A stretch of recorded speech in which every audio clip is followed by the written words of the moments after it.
Do good work is not a label, but a way of living. It is the constant and diligent effort to achieve a new level of excellence in one's own life.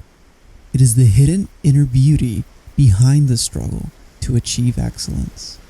It's not perfect, but imperfect. It is the effort, discipline, and focus that often goes unnoticed. The goal of Do Good Work is to highlight that drive.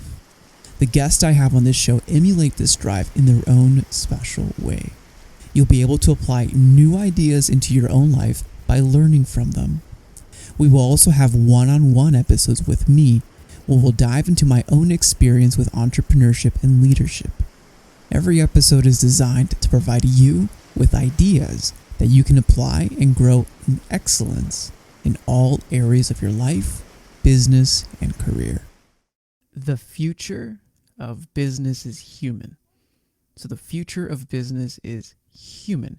And I'm going to share how I arrived to this perception, this conclusion, by giving you my view of empirical data, of empirical observation, and then walking you through how I see that and made a judgment statement that the future of business is human and what that actually means and how you can apply that to your business. So from my perception and my view, now before we do that, let me actually teach you why I'm doing these 3 steps, right? So there's 3 acts of the mind that your mind can do at any given time, right? So the first act of the mind is to understand and to know something, to truly understand and know something in its essence.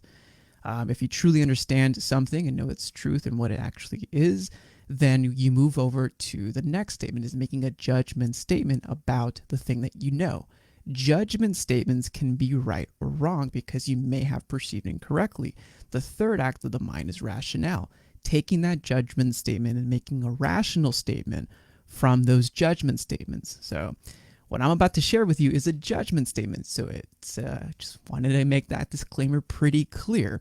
But for my perception, what I've been seeing, 8 years ago, around 8 years ago, I've been seeing, trends and more moving forward into technology.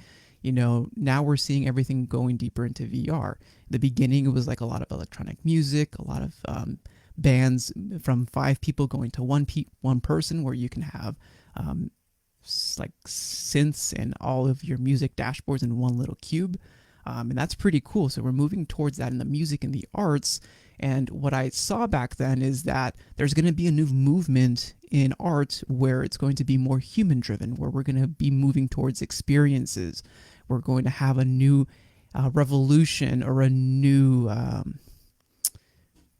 maybe like a renaissance, not really a renaissance, but a new expression of human existence, a new expression of humanity and being more down to earth, more quote unquote hippie-ish, right? And then that's when the trend of new like going green, environmentally friendly started hitting very heavily in the US. That was around, I would say, 2010 to 2013. We started seeing that really pick up in steam. And that's when I first saw that observation. And when I see that in business now, we're moving towards higher technology. In the last shifts since March, a lot of businesses that weren't online are now online.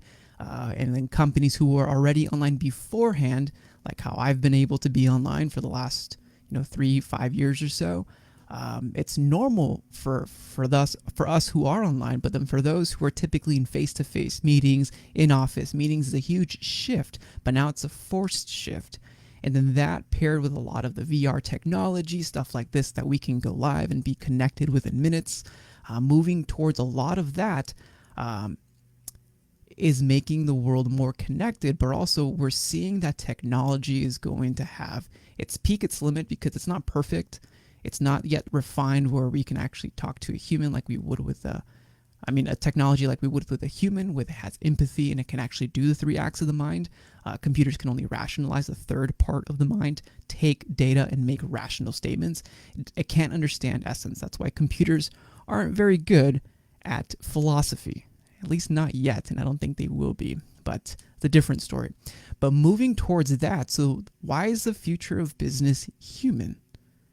Well, just like my perception early on in 2010 10, 12, seeing in the arts and the music and everything moving towards more human expression. And we actually are seeing that a lot. I think it was trending in 2015, 2016, 17, but we've been seeing that in the art space, in the business space. It's going to be quite similar, where you have to be making things or products or services that are rich and human to human, rich in expression, and also leveraging network effects within human to human.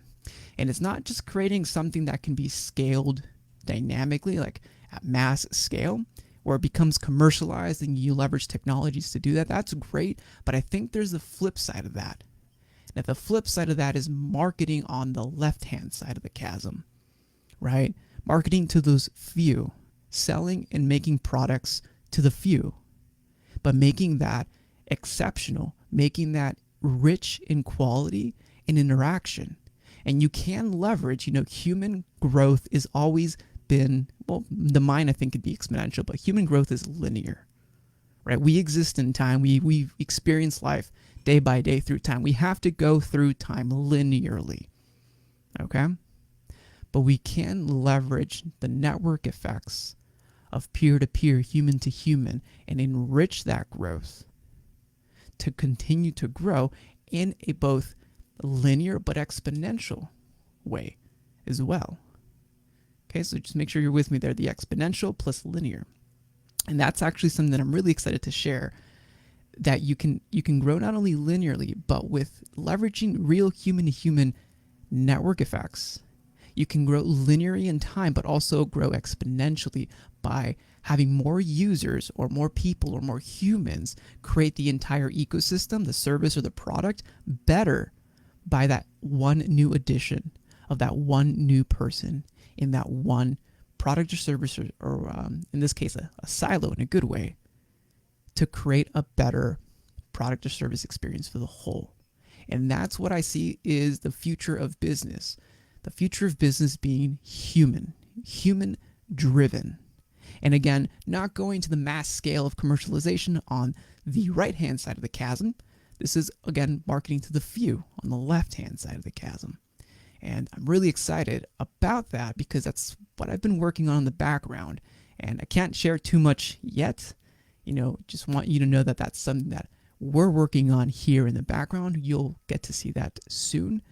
But I'm curious to know with your business, how are you leveraging both the human to human interaction, but also linear growth within your business? And are you thinking about that? Are you thinking about either mass commercialization and scale, which is good, or are you looking at the left-hand side of the chasm, creating something powerful, something rich, something unique for a small few that can be scaled in a certain extent, but it's not going to be scaled to, to 100 million users, on the right-hand side of the chasm. So that's just something to think about.